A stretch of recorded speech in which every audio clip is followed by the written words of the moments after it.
And we are live. Good morning, crypto warriors, and welcome back to Gem into Crypto, episode 1149. Today is Friday, September 22nd, 2023, and I'm King, here to bridge the gap between community and crypto every day, Monday through Friday at 10ish.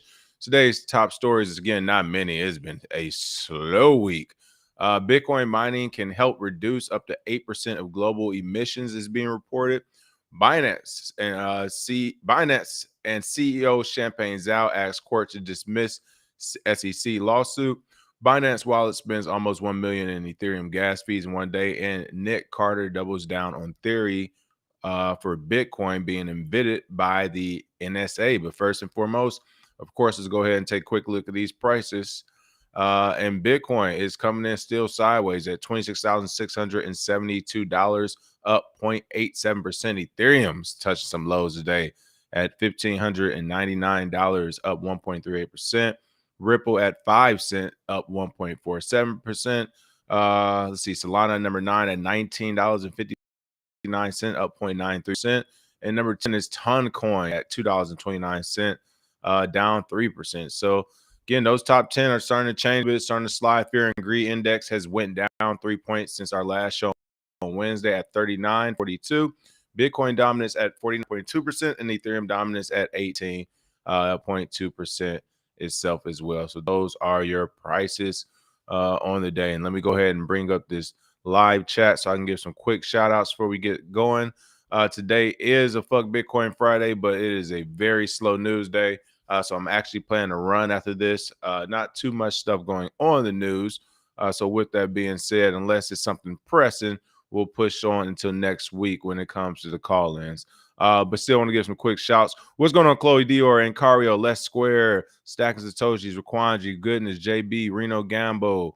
Let's see, Tony Nolly, Birdtown Music Group, Level 99, Slacker. Good morning, good morning, good morning. Welcome back to the show. New Jersey's in the house. You know what it is. All right, top story of the day. Again, not a lot of stories going on, but this is the best I could do with all this notice. Bitcoin mining can help reduce up to 8% of global emissions, is being reported. I think this is a buy signal if I ever saw one. No, seriously, this isn't a commencement of a bull run or a bull cycle, but this is a great article to see. If we can start seeing more of these articles, I actually saw Bloomberg reported on an article similar to this about how Bitcoin is helping the overall global environment. So this is like literally a change of pace from the FUD we usually see about how bad Bitcoin is from the environment. If you remember, I was just on Dr. Phil about a couple years ago, arguing that was a dated story coming from China and not the actual global Bitcoin market. But it looks like it's being reported. The report highlighted that Bitcoin mining can convert wasted methane emissions into less harmful emissions as of now.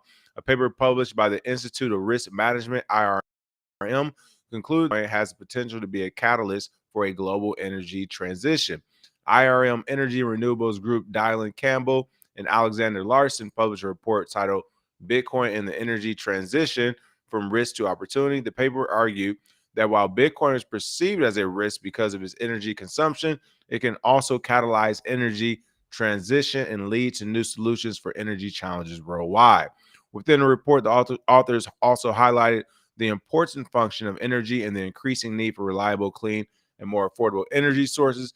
Despite the criticisms of Bitcoin's energy intensity, the study provided a more balanced view of Bitcoin by showing the potential benefits Bitcoin could bring to the energy industry. And again, this is the estimated carbon footprint and then amount of vented methane that can be used in Bitcoin mining. You see how high that actually is.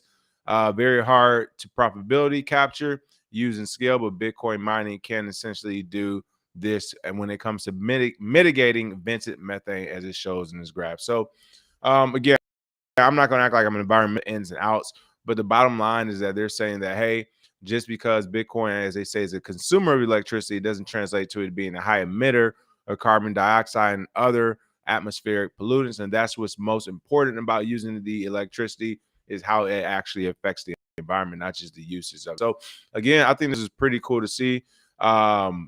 This is an article, again, trending in the right direction when you start seeing institutes, organizations, and others come out and say, hey, this actually might be a great opportunity for the environment and for energy to use Bitcoin. So again, Here is that paper again, the IRM.org. You can check it out. Bitcoin and the energy transition from risk to opportunity under news.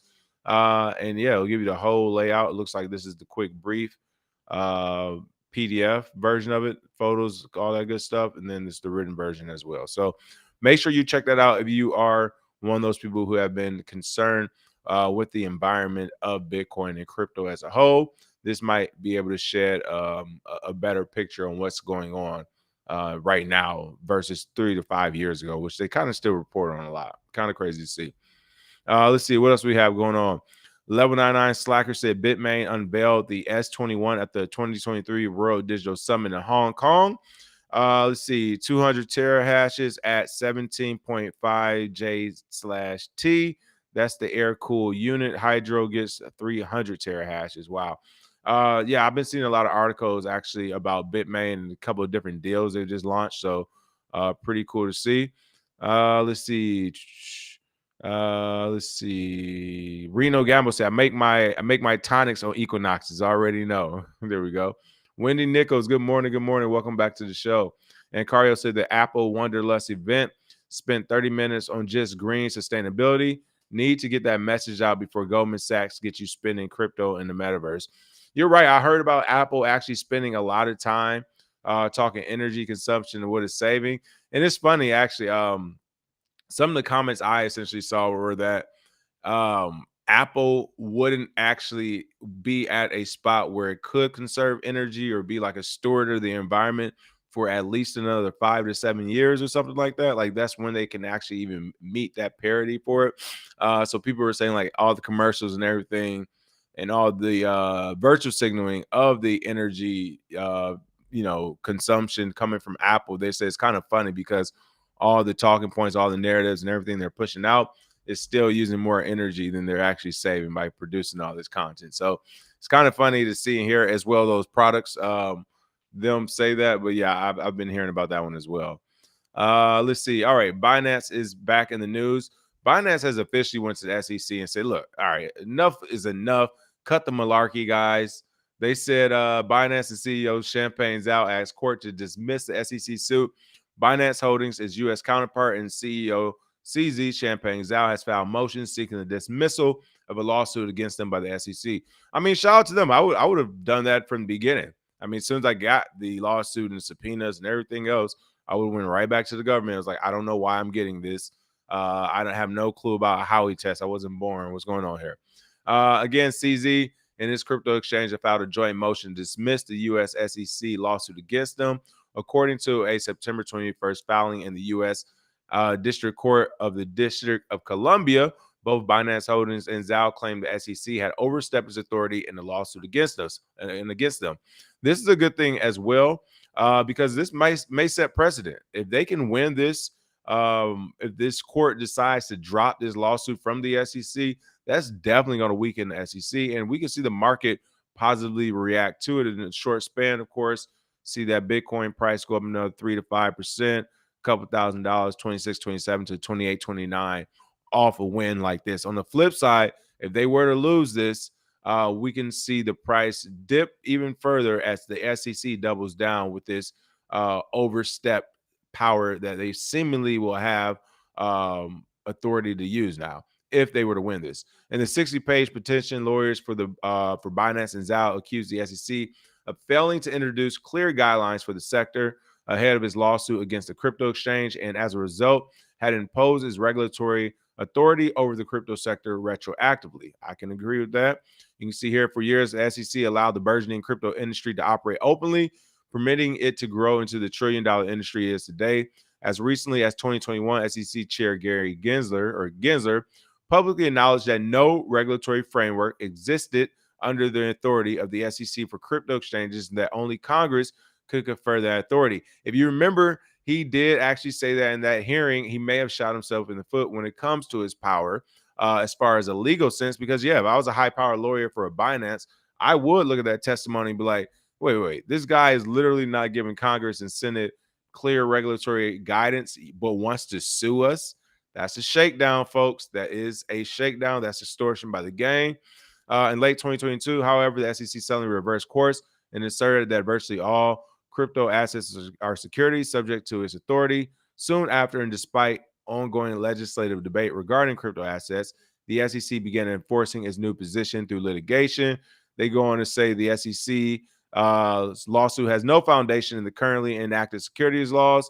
In attempting to claim regulatory power over the crypto industry, the SEC distorts the text of the security laws, reading the word contract out of the statutory phrase investment contract. Oh, that is true. And if you ever taken our classes here, one thing I've said many classes, especially when we're talking about the DeFi side of the house, is that the words are not the same as you see in the traditional sector. Just because it means one thing in traditional sector doesn't mean it's going to be synonymous with that in the DeFi side of the crypto house. So that's what a few different buzzwords and things out there. So that's actually a great point. It's like, hey, just because we call this thing a contract doesn't mean it's a securities investment contract. It's a software contract. It's something super different. So I can agree with that.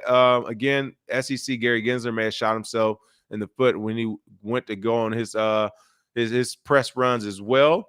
And you know what? Honestly, this is some of the reasons that Binance's lawyers are going after them are some of the things we point out on this channel. So I'm happy to actually see them going after them and for these specific reasons, which are the SEC's overstepping its boundaries. So again, the last but not least, they said the SEC pursues these novel theories retroactively, seeking to impose liability for sales of crypto assets that occurred as far back as July of 2017, before the SEC provided any public guidance concerning cryptocurrency.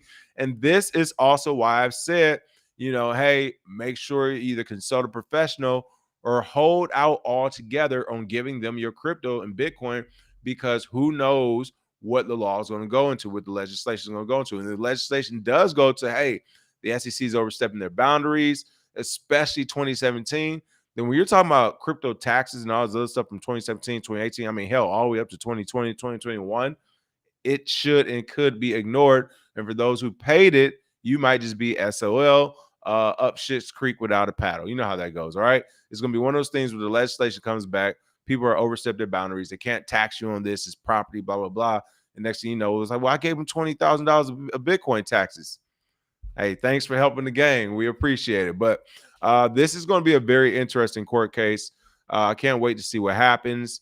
Binance has drawn a line in the sand. I'm happy to see it, because now they're making the judges, they're making Congress, they're making the U.S. judges decide who has the power for what will be the regulatory guidelines, if any, and when do these guidelines and power actually start? Does it start retroactively in 2017, 2016 from the mistakes you made when you're a noob in this space? Or do they say, okay, you know what? No one was up to speed. I mean, listen, Citibank just released their program. Like, honestly, nothing should start until, I would say, next year.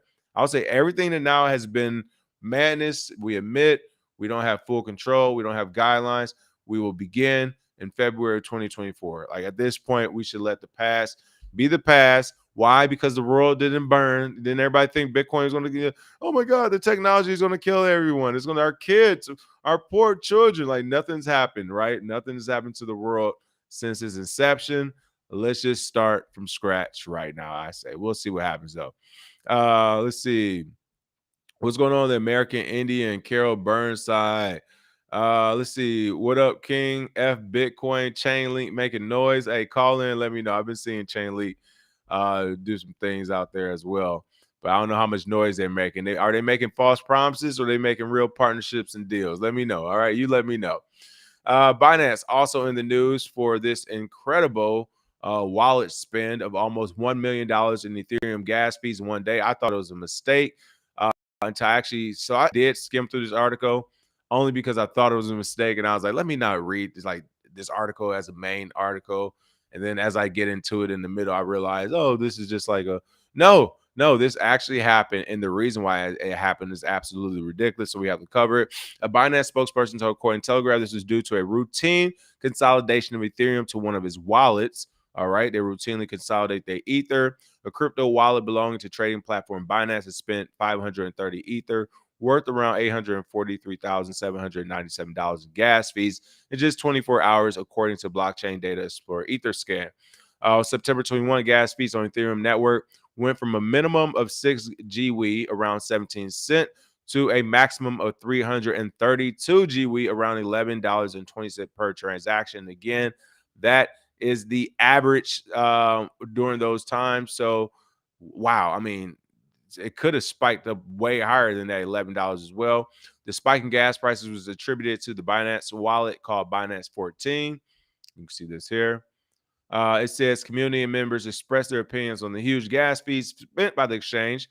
Web3 investor Belinda Zhu described Binance's engineers as incapable and said they got the configuration wrong and set the gas allowance too high. I'm thinking the same thing, that they set the gas allowance too high to get all those transactions done in a timely manner, but they probably went too high, which is why we saw that on the network. But of course, really quick, someone else, Adam Cochran, a partner venture capital firm Cinnamon Ventures. I don't know. I want to say Cinnamon, but it's not. Cinnamon Hine Ventures believes that the unusual gas fees resulted from substandard APIs. The executive criticized the exchange's technology and doubted its ability to keep hundreds of billions in coins across multiple protocols safe. Now, that's kind of what I was going to go to. Two things. I would agree with that. It is crazy that they are this centralized and they have that much crypto and they're trying to keep it all safe across multiple protocols. Absolutely insane. But yes, you will get things like this. I think it's a combination of everything. I don't want to just blame Binance as like, oh, they're all, their engineers are incapable. They don't have the right systems in place. I mean, they're one of the biggest and baddest out there. So I would say this is a scaling issue that everyone will face. So it's not like Binance can't do it, but Coinbase can, or it's like they're all facing these same issues. So that'll be the first thing I would say. The second thing is, once again, it wasn't made to do this. It wasn't made to be centralized like this. It was made to be peer-to-peer. So yes, when you have these centralized entities, what also wasn't made to happen was a proof of stake system. It was supposed to be a proof of work consensus mechanism when you're talking about Ethereum, what is running on. So yes, you will see these spikes in prices for the actual transactions until Ethereum finally figures it out, which it doesn't seem like it will be for the next 3 to 5 years at a minimum. So you can expect these kind of spikes when you have the bigger players like the Binances on the same network trying to do consolidations all at one time, right? So again, I think this is normal to see in the network. It does call into question the actual network when you're talking about those gas fees having the possibility to spike like that. That's $900,000 from Binance. What happens when the government takes on Ethereum and says we need to do $20 billion? Like, what would the gas fee be, right? So that's, of course, an issue. And then, yes, the APIs are also an issue because, again, it wasn't meant to be done at this level with that many different wallets and substructures, as he pointed out. But also, again, all this stuff is still new. It's still in beta. It's a lot of capital being pushed across different APIs instantaneously, and people want to they want to settle kind of quick. So who knows exactly what happened coming from Binance's point of view. I highly doubt they go into detail. Binance spokesperson told Cointelegraph that this event was not intentional. Binance carried out a routine consolidation of Ethereum to one of his wallets. Any impact to gas prices was unintentional, but quickly resolved. So they even kind of admitted, like, hey, we didn't mean to do this. It got a little bit out of hand. So maybe they'll go back to look at best practices, because I'm sure even from their point of view, they don't want to spend $1 million in Ethereum gas fees in one day. I mean, that's insane. Excuse me. I said the transaction was 900,000. The Ether spent in gas fees was around 900,000. Excuse me, $843,797 in just gas fees. So if you've been to any of the classes, we spent some gas fees over here as well. Nothing like that. But that's why Ether isn't ready for the main stage right now. That gas fee is too high. And it's a definition of delusion if you think people are going to go to a proof of stake system with high transaction fees and continue to use it as the world's cryptocurrency. I don't see that happen. Let's see what else we have. Stacking sats and sipping coffee this fine morning. There we go. Shout out to Encario. All right. Let's see. Paxos also recently made an error in paying 500,000 in Bitcoin mining fees. Right. Yep. We covered that one here as well. And again, it kind of goes to show that how new we are. These are the biggest, baddest places and exchanges out there, Paxos, Binance, and they're making mistakes. So don't feel bad if you make mistakes at home, folks, or your mom and pop operation. All right, last but not least, Nick Carter doubles down on theory Bitcoin was invented by NSA. Just wanted to touch down on this as it was flowing through the news. You're talking about a slow news cycle when things like this pop up. The decade-old NSA created Bitcoin theory has again made the rounds on social media, with one Bitcoin advocate adding more weight to his ongoing theory. We'll just talk about the theory real quick and my thoughts on it. But again, Bitcoin advocate Nick Carter has come out to reiterate his support for the theory that the United States National Security Agency, NSA, has something to do with the creation of Bitcoin. On September 15th, Iris Energy co-founder Daniel Roberts seemingly revived the decade-old theory on X after posting screenshots of a 1996 paper titled How to Make a Mint, the Cryptography of Anonymous Electric Cash. The paper is one of the first known discussions of a Bitcoin-like system, which proposes using public key cryptography to allow users to make anonymous payments without revealing their identity. The footer notes show the research paper was prepared by NSA employees. Sources include cryptography expert Tatsuki Okamoto, who co-invented the Okamoto Uchiyama public key crypto system in 1998. On September 21st, Carter, a partner at Castle Island Ventures, doubled down his support for the notion, stating, I actually do believe this, before adding, I call it the Bitcoin lab leak hypothesis. I think it was a shuttered internal R&D project, which one researcher thought was too good to follow on the shelf and chose a secret release. Now, that I can actually get with, I can see that. I can see it actually starting off more as a private project, the government picking it up, and then the government giving his backing, the NSA giving his blessing, and its researchers and engineers, and then yes, it being scraped by the American government, and then a team of those researchers and engineers being like, nah, we're not scraping this, we're going to continue to use it. So I can see that happening where NSA endorsed it, help give it resources, help breathe life into it, and then the original researchers probably had a creative difference or something, and they were just like, all right, whatever. The funding didn't come through one quarter, they left, and they continued to do it on their own. So I do kind of believe that. But a couple of things why I wanted to just straight up say it was the NSA altogether. For one, I used to have somebody who worked at the NSA from when did he work there? I would say 2012, 2011 to 2015 or 16 or whatever. Prime crypto years or whatever. Never heard any mention of Bitcoin or crypto from this human. And they literally worked at NSA. Now, of course, things are compartmentalized there, so that everybody doesn't know about different TS things, top secret things that are going on. But it was just like I know a few people there, and it's like never was there any murmur of digital cash or anything like that. So that was my first thought, where it's like you would have think people would start talking about it, especially when the price went up at NSA. It's still a government office. I mean, you get a few beers and some folks, they'll get to telling you if you're not a government worker. So that's one thing, is like, but also I would say that, even if the NSA did create it, which I don't think they wholeheartedly did to actually use. Again, it could have been created and somebody just used the technology elsewhere. I would say it probably wasn't for us like that, because why would the U.S. want to give true freedom to everyone right now and then they're arguing for it? If anything, they would have created a legitimate CBDC and unrolled it as a CBDC, not as Bitcoin. So that's my only other pushback to that as well. All right. Other than that, it is a I saw you talking about the alien technology. You guys are funny. Yeah, other than that, that is a show for today. Like I said, I do have to run. Make sure you smash that like and share button. And then, of course, I'll see you all next week with some more news.